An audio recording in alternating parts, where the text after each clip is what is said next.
અરે ઘરનું કામ કર્યું ન કર્યું એટલે સીધું મારે પોપડામાં જવાનું હતું. હા જો અહીંથી મારે હાડી લેવાની હતી. એકદમ સસ્તા ભાવમાં હાડી મળી જાય છે.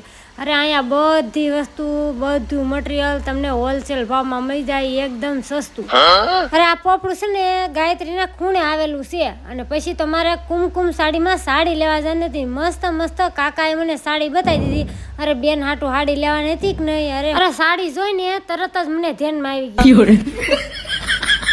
અરે અહીંયા 200 થી માંડીને જેટલા સુધીની સાડી લેવી હોય તમને એકદમ સસ્તી અને વ્યાજબી ભાવમાં મળી જાય. પણ મને તો આ બાંધણી ધ્યાનમાં આવી ગઈ.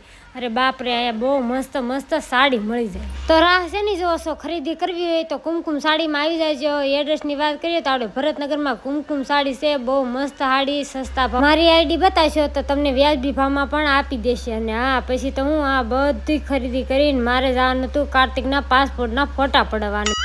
ફોટા પાડીને સીધા નિશાળે ગયા. અરે અહીંયા તો છોકરા ઢોલકા વગાડતા ને બેને રસ પીવાનું ચાલુ કરી દીધું. હા, વિડીયો ગમ્યો તો લાઈક છે ને સબસ્ક્રાઈબ.